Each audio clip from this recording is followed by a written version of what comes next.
Hello students, welcome to MKH. मैं Ruby सिंगाटिया और आज हम पढ़ने वाले हैं आपका चैप्टर नंबर 2 सूक्ष्म जीव, मित्र एवं शत्रु।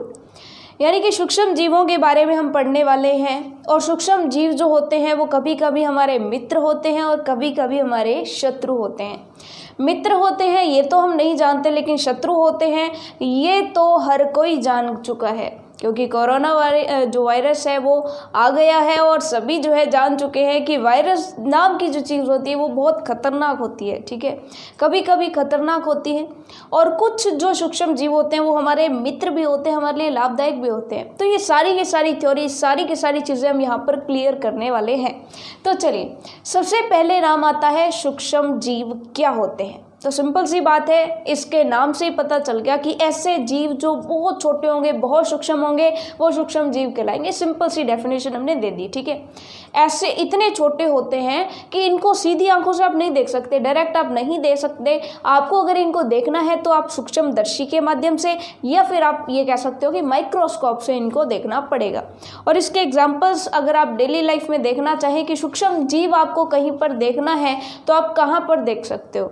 जो बासी खाना हो जाता है, कोई सड़ जाती हैं, सड़े गले जो फ्रूट्स होते हैं उन पर आपने देखा होगा कि सफ़ेद कलर की या फिर ब्लैक कलर की या फिर ग्रीन कलर की वहाँ पर क्या हो जाती है कि फंफूद आ जाती है। ठीक है, उस फंफूद में क्या होते हैं, फंफूद एक्चुअल में क्या होते हैं, छोटे छोटे सूक्ष्म जीव होते हैं।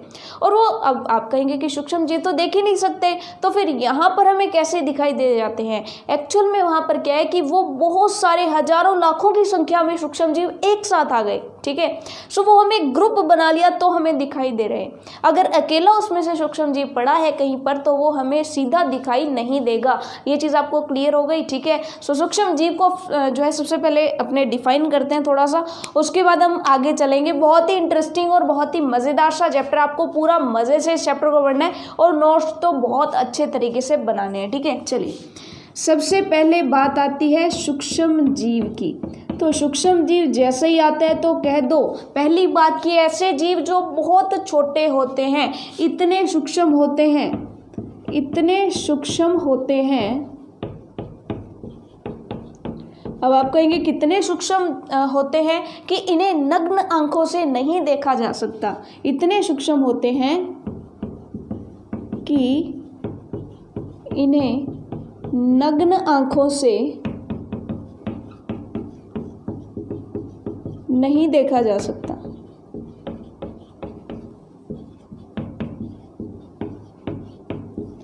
ये चीज़ हमें समझ में आ गई, सीधा आप नहीं देख सकते। और इसका एग्जाम्पल अगर आपको देना पड़ जाए तो एग्जाम्पल आप क्या कह दोगे, जैसे ब्रेड या फिर रोटी सड़ने के बाद उस पर सफ़ेद या काले कलर के जो है धब्बे हो जाते हैं, वही क्या हो जाते हैं, वहाँ पर सूक्ष्म जीव पैदा हो जाते हैं। ठीक है, तो आप कह देंगे एग्जाम्पल क्या आ जाएगा, सूखी रोटी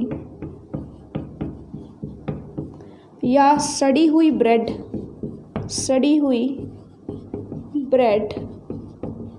पर सफ़ेद या काले धब्बे पड़ जाते हैं, वो क्या होते हैं, सूक्ष्म जीव ही होते हैं। ठीक है, सूक्ष्म जीव हम नहीं देख सकते, लेकिन वो बहुत ज़्यादा लाखों सूक्ष्म जीव एक साथ आ गए तो वो हमें छोटा सा उसका जो धब्बा है वो दिखाई देने लग जाता है। ठीक है, तो ये चीज़ आपको समझ में आ गई। अगर हमें सूक्ष्म जीव को फिर भी कह दें कि देखेंगे हम, तो सूक्ष्म जीव को हमें देखना है तो कैसे देखोगे, सूक्ष्मदर्शी के माध्यम से देखोगे। तो आप कह दोगे कि सूक्ष्म जीव को सूक्ष्मदर्शी के माध्यम से, जिसको आप माइक्रोस्कोप कहते हो, उसके माध्यम से देखा जा सकता है। ये चीज़ आपको समझ में आ गई। तभी तो साइंटिस्ट लोग जो होते हैं वो इसी माध्यम से तो इसको देखते हैं, तभी तो इसको स्टडी कर पाते हैं, तभी तो नए वायरस बनते हैं और पुराने वायरस होते हैं उनके एंटीवायरस बनाए जाते हैं ताकि उनकी रोकथाम की जा सके। जैसा कि आपको पता है कि अभी वैक्सीन तैयार हो रही है, तो वो वैक्सीन साइंटिस्ट जो है इन्हीं का यूज़ करके बना रहे हैं। ठीक है, तो आप जो है इन फ्यूचर आप जो है कुछ इस तरह से रिसर्च वर्क में जाओगे तो आपको अभी से इन चीज़ों की जानकारी थोड़ी थोड़ी होगी, आपको थोड़ा थोड़ा बेस बनेगा, तभी तो आप जाकर के बड़े बड़े कारनामे करके दिखाओगे बड़े होके, है ना। चलिए अब हम चलते हैं सूक्ष्म जीवों की, तो बात हो गई। मेनली अगर देखा जाए तो पूरी प्रकृति के जो भी सूक्ष्म जीव हैं उनको 4 कैटेगरी में रखा गया है, ठीक है, और एक एक्स्ट्रा बना दी गई है, यानी कि कुल 5 कैटेगरी बना दी गई है, उन्हीं में सारे के सारे सूक्ष्म जीव आ जाते हैं, ठीक है। तो आप कह देंगे कि सूक्ष्म जीवों को मुख्यतः 4 भागों में बांटा गया है, और एक उसका अन्य प्रकार है, एक्सटर्नल है, उसमें थोड़ी सी चीज़ें अलग है, इसलिए उस एक प्रकार को अलग रखा गया है, ठीक है। और सूक्ष्म जीव मुख्यतः कितने प्रकार के हैं? 4 प्रकार के हैं, ठीक है। चलिए अब उन 4 प्रकारों को समझते हैं। तो आप कह देंगे कि सूक्ष्म जीव मुख्यतः 4 प्रकार के होते हैं। अब ये 4 प्रकार कौन कौन से हैं? ये वैसे तो आप प्रीवियस क्लासेस में, छोटी क्लासेस में पढ़ करके आए हो, लेकिन हम जो है इस चैप्टर को बहुत ही अच्छे से पढ़ने वाले हैं, ठीक है। सबसे पहला जो प्रकार है वो तो है जीवाणु। पहला प्रकार जीवाणु, ठीक है। दूसरा प्रकार है प्रोटोजोआ। प्रोटोजोआ अच्छे से समझना, आपको सब कुछ समझ में आएगा, ठीक है, कि सूक्ष्म जीव जो है उनको 4 कैटेगरी में बांट दिया। पहला हो गया जीवाणु, दूसरा हो गया प्रोटोजोआ, तीसरा हो गया कवक, और चौथा हो गया शैवाल, ठीक है, चौथा हो गया शैवाल। अब आप कहेंगे वायरस की तो बात ही नहीं आई, इनमें से तो कोई सा भी वायरस नहीं है, लेकिन वायरस तो सूक्ष्म जीव होता है, बहुत छोटा होता है, उसको भी हम डायरेक्ट देख नहीं सकते, उसके लिए भी हमें माइक्रोस्कोप की ज़रूरत पड़ेगी। तो हाँ, वो जो 5वां है उसको अलग रखा गया है, इन चारों से अलग रखा गया है, क्योंकि उसके गुण जो है, उसके गुण हैं, उसकी जो प्रॉपर्टीज़ है, वो कैसे किन चीज़ों में रहता है, किन किन चीज़ों पर निर्भर करता है, वो सारी की सारी चीज़ें इनसे अलग है, इसलिए उस एक को अलग रखा गया है। तो वो एक स्टार बना करके लिख लो, वो अलग वाला कौन सा हो गया? वो हो गया हमारा विषाणु, जिसको आप वायरस भी कहते हो, ठीक है। ये चीज़ आपको समझ में आ गई, ठीक है। इनके बारे में हम अच्छे से समझेंगे, मैंने सिर्फ आपको ये क्लियर किया कि हम किसके बारे में पढ़ने वाले हैं, ठीक है। अब इनको एक एक लेंगे, पहले जीवाणु के बारे में पढ़ेंगे, फिर प्रोटोजोआ के बारे में, फिर कवक के बारे में, फिर शैवाल के बारे में, और लास्ट में पढ़ेंगे हमारा फेवरेट वाला विषाणु वायरस के बारे में, कि वायरस क्या होता है, ये कैसे कैसे काम करता है, इसको ख़त्म कैसे किया जाता है, वैक्सीन क्या होती है, टीका क्या होता है, ठीक है। ये सारी की सारी चीज़ें आपको यहाँ पर क्लियर होने वाली है। अब चलिए ये जो 4 है इनमें डिफरेंस समझते हैं कि ये चारों के चारों है तो सूक्ष्म जीव, लेकिन इनको फिर अलग अलग क्यों कहा गया है। अब देखिए ये जो जीव होते हैं ये बहुत छोटे छोटे होते हैं, कई तो ऐसे होते हैं जिनमें एक कोशिका पाई जाती है। अब आपने सुना होगा कि हमारा जो स्किन का छोटा सा टुकड़ा है, ठीक है, मांस का एक बहुत छोटा सा टुकड़ा है, मान लीजिए कि यहाँ से आपकी थोड़ी सी स्किन जो है आप थोड़ी सी अलग कर लीजिए, आपने जो हिस्सा उसका अलग किया उसमें भी लाखों हजारों कोशिकाएं होंगी, ठीक है। और हम अगर सूक्ष्म जीवों की बात करें तो इनमें 1 या 2 कोशिकाएं ही होती हैं, सॉरी 1, 2 या बहुत मतलब कि कम कोशिकाएं होती हैं, ठीक है। कई तो ऐसे सूक्ष्म जीव होते हैं जिनमें 1 कोशिका होती है, और कई ऐसे होते हैं जिनमें 1 से ज़्यादा भी होते हैं, ठीक है। सो ये जो सूक्ष्म जीव है बहुत छोटे होते हैं, आपको ये चीज़ समझ में आ गई ना। कई तो ऐसे होते हैं जिनमें सिर्फ 1 कोशिका पाई जाती है, कोशिका बहुत छोटी होती है। कोशिका की संरचना के बारे में हालांकि पढ़ भी चुके हैं और आगे पढ़ेंगे भी, ठीक है। सो यहाँ पर आपको मैंने बेसिक जो बताना है वो यही बताना है कि इनमें अंतर क्या है। इनमें हम इनके साइज के अकॉर्डिंग देखेंगे कि किस में 1 कोशिका पाई जाती है, किस में बहु कोशिका पाई जाती है, ठीक है। सो यहाँ पर देख लीजिए कि जो जीवाणु और प्रोटोजोआ है, जो जीवाणु है और जो प्रोटोजोआ है, चलिए पहले इसको हम मिटा देते हैं, वायरस की भी बात बाद में कर लेंगे, पहले इन चारों की बात करते हैं। तो सबसे पहले मैं ये बता दूं कि जीवाणु जो होते हैं वो 1 कोशिकीय जीव होते हैं। जीवाणु 1 कोशिकीय जीव होते हैं,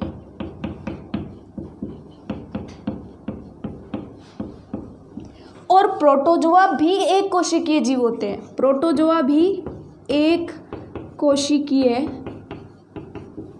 जीव होते हैं। कवक और शैवाल जो होते हैं वो दोनों के दोनों बहुकोशिकीय जीव होते हैं, यानी इनमें एक से ज़्यादा कोशिकाएं पाई जाती हैं। तो आप कह देंगे कि कवक और शैवाल जो है वो बहुकोशिकीय जीव होते हैं। अब जीव की बात मतलब समझ गए ना, सूक्ष्म जीव ही है, ठीक है, जीव है लेकिन सूक्ष्म जीव है, बहुत छोटे छोटे हैं, ठीक है। आप यहाँ पे ये भी लिख सकते हो एक कोशिकीय सूक्ष्म जीव होते हैं, ये एक कोशिकीय जीव होते हैं, ये बहुकोशिकीय जीव होते हैं दोनों के दोनों। अब ये तो समझ में आ गई, ठीक है, कि एक कोशिकीय बहुकोशिकीय। तो आपसे क्वेश्चन इस तरह से भी पूछा जा सकता है कि निम्न में से कौन सा एक कोशिकीय है, ठीक है। 3 ऑप्शन दे दिए, जीवाणु, कवक और शैवाल, तो आप किसको टिक कर दोगे? जीवाणु को, क्योंकि जीवाणु एक कोशिकीय जीव है, ठीक है।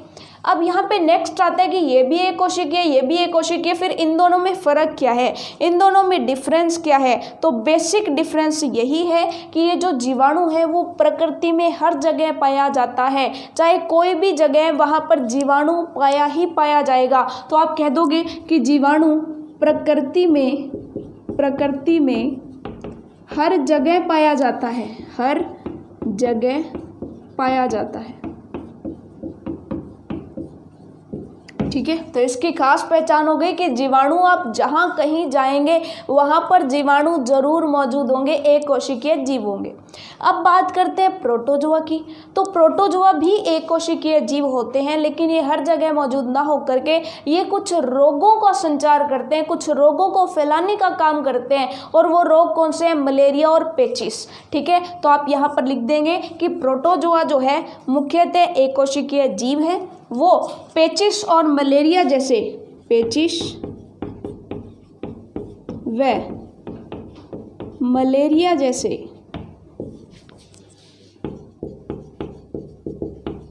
रोग फैलाते हैं। जहाँ जहाँ पर ये जाएंगे वहाँ वहाँ ये जो रोग है वो फैलाते रहेंगे, रोग फैलाते हैं। ये चीज़ आपको समझ में आ गई, ठीक है। यानी कि सिंपल सी बात है कि जीवाणु तो हर कहीं होगा, मतलब जीवाणु कुछ एक नुकसानदायक भी होंगे और कुछ एक हमारे मित्र भी होंगे, लेकिन ये जो है ये क्या करेंगे? ये बीमारियां फैलाएंगे। अब अगर बात आती है कवक और शैवाल की, कि कवक और शैवाल बहुकोशिकीय हैं, लेकिन कवक और शैवाल में अंतर क्या है? तो ये बहुत महत्वपूर्ण है, बहुत महत्वपूर्ण क्वेश्चन है। स्पेशल क्वेश्चन आता है कि कवक और शैवाल में अंतर बताइए, तो यहाँ पर हम अलग से क्वेश्चन बना करके लिख रहे हैं। इधर तो हम लिखेंगे कवक के बारे में सारी की सारी चीज़ें, और उधर हम लिखेंगे शैवाल के बारे में सारी की सारी चीज़ें, ठीक है। दोनों ही बहुकोशिकीय हैं, ये आपको पता चल गया। तो पहला अंतर इन दोनों में क्या होता है कि कवक जो है वो रंगहीन होते हैं। कवक क्या होते हैं? रंगहीन होते हैं, इनका कोई कलर नहीं होता है। अब इनका कोई कलर नहीं होता तो शैवाल का पक्की बात है रंग होगा, तो इसका जो है इसका रंग हरा होता है, इनका रंग हरा होता है। देखिए क्योंकि क्या है कि बायोलॉजी का चैप्टर है, ठीक है, जीव विज्ञान का चैप्टर है, तो आपको कुछ एक चीज़ें याद करनी पड़ेंगी। और मेरे अकॉर्डिंगली आपको इतना इंटरेस्टिंग लग रहा होगा कि साथ के साथ आपको याद हो जाएगा, है ना। याद तो करनी पड़ेगी, ठीक है, थोड़ा बहुत समझ लीजिए, आपको अपने आप याद हो जाएगा, ठीक है। चलिए, अब पहली बात तो कवक रंगीन होते हैं और शैवाल का रंग हरा होता है। पहला डिफरेंस, दोनों में अंतर समझ में आ गया, ठीक है। दूसरा डिफरेंस क्या है कि कवक जो है वो परपोषी होते हैं। दूसरा डिफरेंस क्या है? कवक परपोषी होते हैं और शैवाल जो है वो स्वपोषी होते हैं। अब आप कहेंगे ये परपोषी और स्वपोषी क्या होता है? सो हमने पढ़ा था परपोषी और स्वपोषी दो जीवों के बारे में हम पहले भी पढ़ चुके हैं और प्रीवियस क्लासेस में भी पढ़ चुके हैं। जब हमने छोटी क्लासेस में थे 6-7 में, तो वहाँ पे पढ़ा था कि स्वपोषी या विषमपोषी क्या होती है, स्वपोषी या परपोषी क्या चीज़ होती है।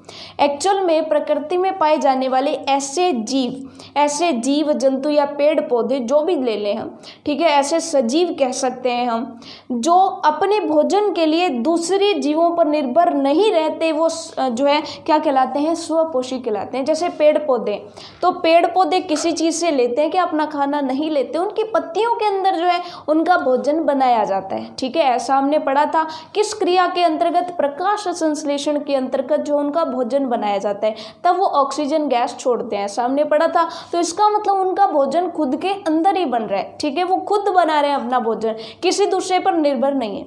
लेकिन अगर हमारी बात करें तो हम सब्जी कहाँ से लाते हैं, मार्केट से। मार्केट में कहाँ से आती है, पेड़ पौधों से। ठीक है, वैसे ही अगर हम बात करें कि हम जो है, सिंपल सी बात है कि आप चावल खाते हो या आटा खाते हो, रोटी खाते हो, तो वो आटा कहाँ से आता है, गेहूं से। गेहूं कहाँ से आते हैं, खेतों से। खेत में कहाँ से मिलती है, पौधे से मिलती है ना।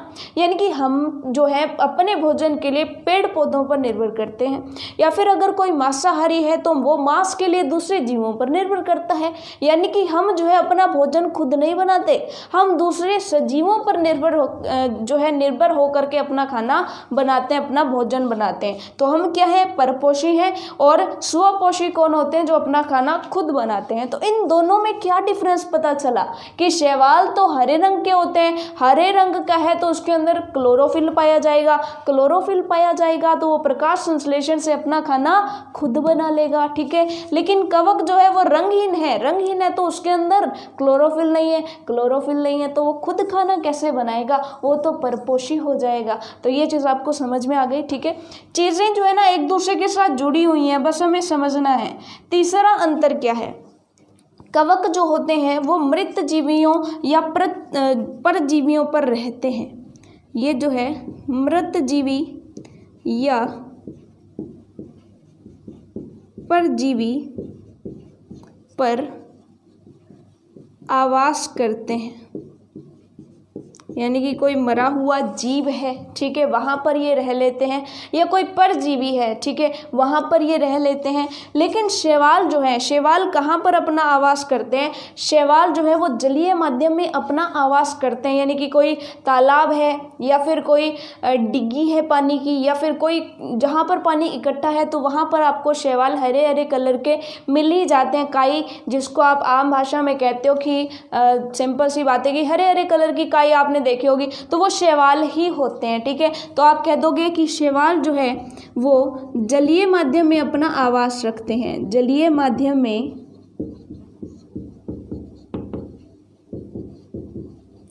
आवास रखते हैं। ये चीज़ आपको समझ में आ गई। ठीक है, और बल्कि आप यहाँ पर परजीवी ना लिखें, सीधा ही लिख लें कि मृत जीवी पर अपना आवास रखते हैं। यानी कि जो मरे हुए जो पशु पक्षी होते हैं इन पर इनका आवास पाया जाता है, तो मृत जीवी पर आवास करते हैं। ये चीज़ आपको समझ में आ गई। ठीक है, क्योंकि कोई मर जाएगा तो उसको खा करके अपना पेट भर लेंगे, कौन, कवक। ठीक है, क्योंकि खुद अपना खाना बना नहीं सकते, इसलिए क्या करेंगे, या तो किसी से खाना लेंगे, या तो किसी की सहायता लेंगे, या फिर मृत जीवी पर डिपेंडेंट रहेंगे। कोई जीव मर जाता है तो उस पर ही आवास करेंगे। ठीक है, सो कवक की हमने बात कर ली, शैवाल की बात कर ली, दोनों में बेसिक डिफरेंस हमें समझ में आ गया। बहुकोशिकीय होते हैं, ये हमें समझ में आ गया। ठीक है, जीवाणु के बारे में पता चल गया, जीवाणु प्रकृति में हर जगह पाए जाते हैं। प्रोटोजोआ की बात हो गई है, जो है इस तरह से रोग फैलाते हैं और एक कोशिकीय होते हैं। तो इन चारों के बारे में तो हमने खूब अच्छे से जो है बात कर ली। अब हम बात करते हैं किसकी, लास्ट हमने बात करनी थी विषाणु की, जिसको हम वायरस कहते हैं ना। विषाणु के बारे में जान लेते हैं, फिर इनकी मित्रता और शत्रुता के बारे में जानेंगे कि कौन कौन से हमारे मित्र होते हैं और कौन कौन से हमारे शत्रु होते हैं।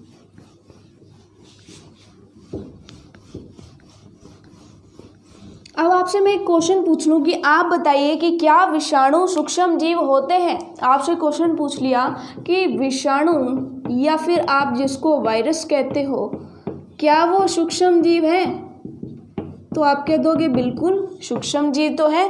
तो आप कह दोगे कि विषाणु भी सूक्ष्म जीव होते हैं, बस उनमें डिफरेंस क्या है कि ये जब भी फैलते हैं तो इनको कोई परपोषी की आवश्यकता होती है। ठीक है, जैसे मान लीजिए कि पानी है, ठीक है, पानी की टैंकी है, उसके अंदर थोड़ी सी काई लग गई, ठीक है। आप देखेंगे तो थोड़े दिन के बाद, कुछ समय के बाद वो जो काई है वो पूरी जो है, ये जो पानी का बर्तन है, ये जो भी है, टैंकी है या जो भी चीज़ है, तालाब है, कुछ भी है, तो वहाँ पर ये पूरा जो है काई से भर जाएगा।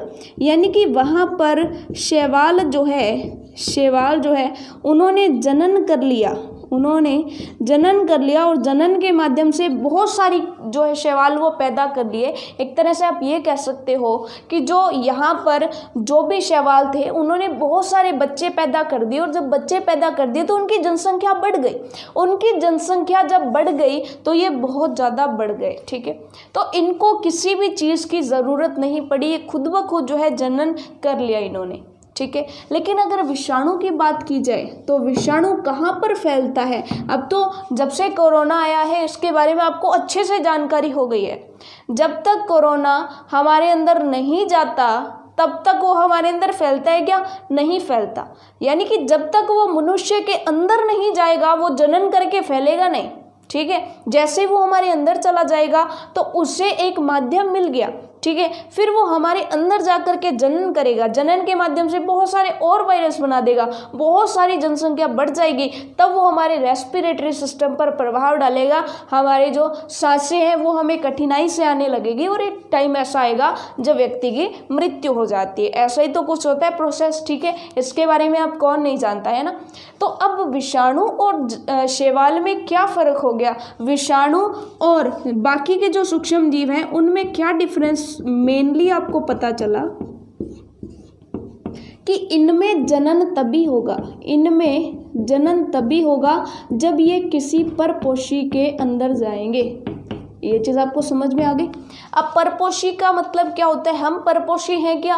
तो हम कह देंगे बिल्कुल हम परपोषी हैं। हम अपने खाने के लिए पेड़ पौधों पर या दूसरे जीवों पर निर्भर करते हैं। इसका मतलब क्या पता चला कि विषाणु जो है वो पेड़ पौधों को नहीं हो सकते, यानी कि वायरस जो है वो पेड़ पौधों के अंदर जाकर के उनमें बीमारी नहीं पैदा कर सकते। तो ये चीज़ तो क्लियर हो गई कि पेड़ पौधे तो इनसे क्या हो गए? सुरक्षित हो गए, ठीक है। लेकिन जितने भी जीव हैं जो अपने भोजन के लिए दूसरों पर निर्भर करते हैं उनमें ये जो वायरस है वो जा सकता है, उनमें जा कर के वो जनन करेगा। तभी तो हम कहते हैं कि इनको जनन के लिए परपोषी की आवश्यकता होती है। तो यहाँ पर आप क्या लिख दोगे कि सूक्ष्म जीव, जो बाकी के सूक्ष्म जीव है, चार जो हमने पढ़े, कौन से? जीवाणु, प्रोटोजोआ, कवक और शैवाल। इन चारों में और विषाणु में मेन अंतर यही है कि हम विषाणु के बारे में ये कह सकते हैं कि ये भी सूक्ष्म जीव है जो केवल परपोषी में ही प्रजनन करके गुणन करते हैं। गुणन का मतलब 2 गुना, 4 गुना, 8 गुना इस तरह से बढ़ते जाते हैं, ठीक है। लेकिन इनका जनन कब होगा? जब ये किसी परपोषी के अंदर प्रवेश करेंगे, यानी कि परपोषी के अंदर ही ये जो है जनन क्रिया कर सकते हैं। ये चीज़ आपको समझ में आ गई, ठीक है। कि जब तक एक मान लीजिए कि एक वायरस है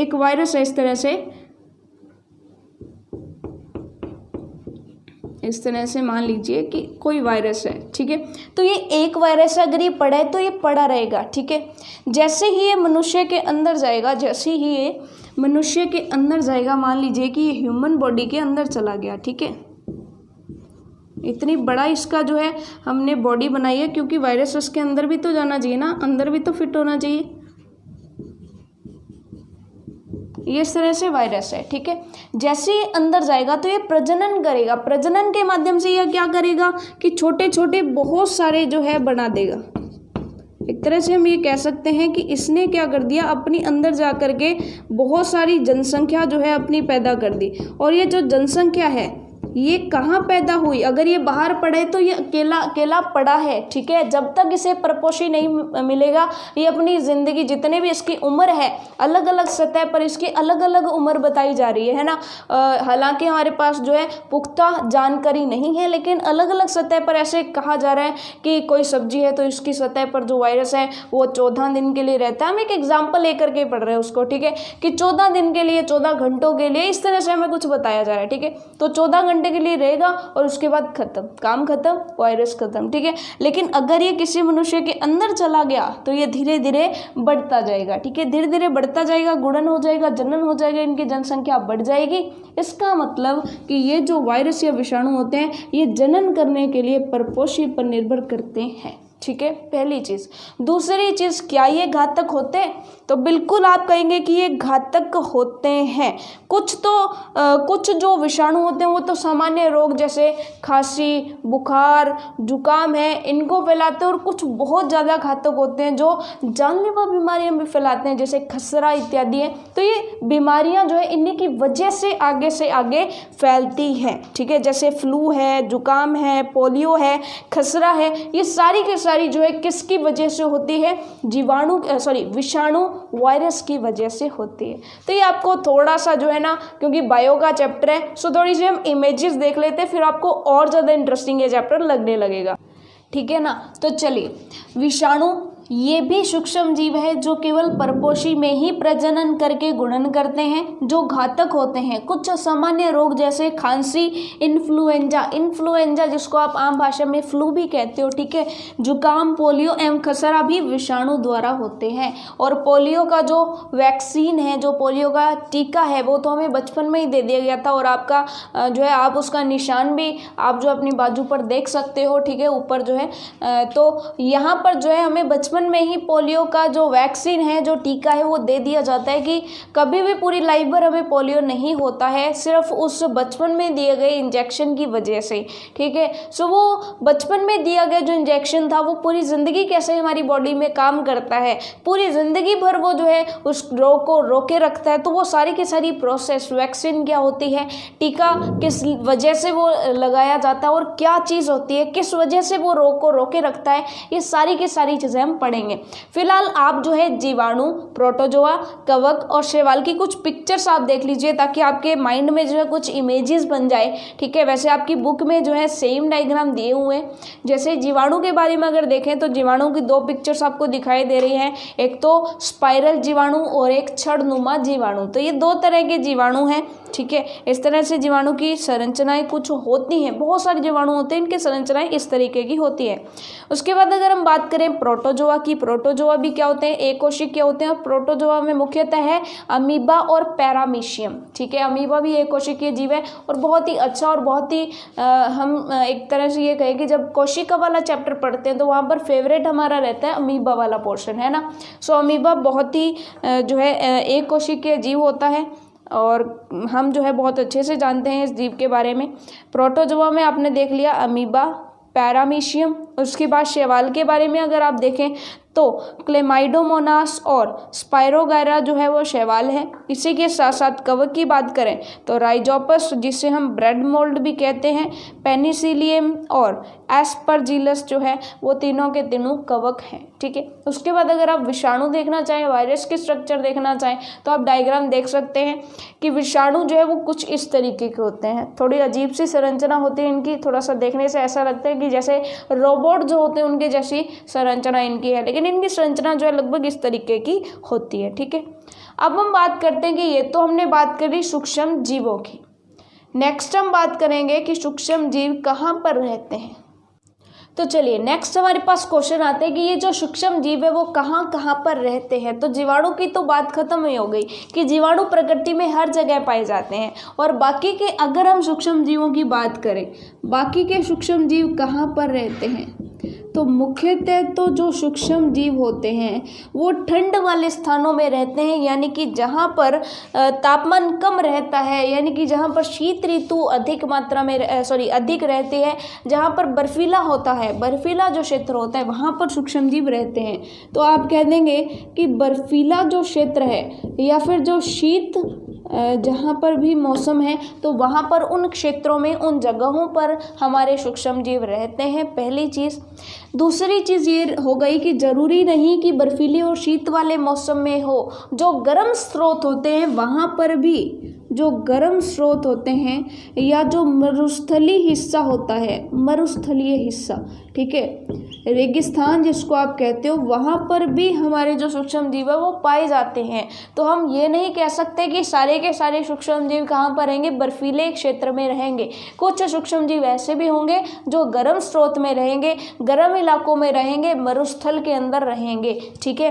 और तीसरा जो है हमारा दलदलीय क्षेत्र जो है, कोई भी दलदलीय हिस्सा है, दलदलीय क्षेत्र, तो वहाँ पर भी हमारे जो सूक्ष्म जीव हैं वो रहते हैं, ठीक है। कि कोई सरफेस है, कोई जगह है, ठीक है, वहाँ पर दलदल है तो वहाँ पर सूक्ष्म जीव पाए जाते हैं, ठीक है। अगर कोई बर्फीला है तो वहाँ पर सूक्ष्म जीव पाए जाते हैं। अगर कोई गर्म स्रोत है, मरुस्थलीय इलाके, तो वहाँ पर भी सूक्ष्म जीव पाए जाते हैं, ठीक है। सो ये डिपेंड करता है कि कोई चीज़ जो है किस तरीके की है, ठीक है। अगर कोई पशु पक्षी मरा पड़ा है तो उसके ऊपर तो क्या होंगे, सूक्ष्म जीव होंगे ही होंगे, चाहे वो कहीं पर भी पड़ा है, चाहे वो गर्म क्षेत्र में पड़ा है, चाहे वो ठंडे क्षेत्र में पड़ा है, उस पर तो सूक्ष्म जीव होंगे ही होंगे, ठीक है।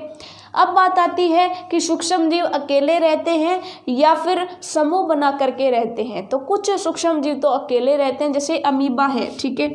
अमीबा जो है, जो प्रोटोजोआ होता है एक तरीके का, तो वो क्या रहता है, अकेला रहता है, ठीक है। लेकिन जो कवक और शैवाल हमने देखे, ठीक है, जो ग्रीन कलर की काई होती है वो कई सारे झुंड में रहते हैं, ग्रुप्स में रहते हैं, समूह में रहते हैं। तो आप कह देंगे कि कवक व शैवाल जो है, कवक व शैवाल जो है वो क्या रहते हैं, समूह में रहते हैं, ठीक है। सो ये अलग अलग पर डिपेंड करता है। कवक शैवाल समूह में रह रहे हैं, अमीबा जो है वो अकेले अकेले घूम रहे हैं, ठीक है।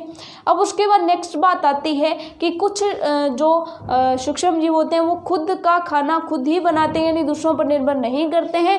लेकिन कुछ जो सूक्ष्म जीव होते हैं वो दूसरों पर भी निर्भर करते हैं, ठीक है। भोजन के लिए दूसरों पर निर्भर करते हैं, यानी कुछ स्वपोषी होंगे और कुछ परपोषी होंगे, ठीक है। और बेसिक हमने देख लिया था कि शैवाल स्वपोषी है और कवक परपोषी है, ठीक है। सो ये चीज़ हमने यहाँ पर समझ ली। तो चलिए, सूक्ष्म जीवों के बारे में आपने समझ लिया कि सूक्ष्म जीव क्या हैं, कितने कितने प्रकार के होते हैं, कहाँ कहाँ पर रहते हैं। अब जो इनकी मित्रता और शत्रुता के बारे में हमने पढ़ना है कि मित्रवत सूक्ष्म जीव कौन से होते हैं, वो क्या क्या चीज़ें हमारे लिए करते हैं, यानी कि हमारे लिए किस प्रकार से वो उपयोगी हैं। और फिर सूक्ष्म जीव जो होते हैं कुछ हमारे शत्रु होते हैं, ठीक है, वो किस तरह से हमारे लिए घातक होते हैं। तो ये पढ़ेंगे हम हमारी नेक्स्ट क्लास के अंदर। तब तक के लिए all the best for your self studies.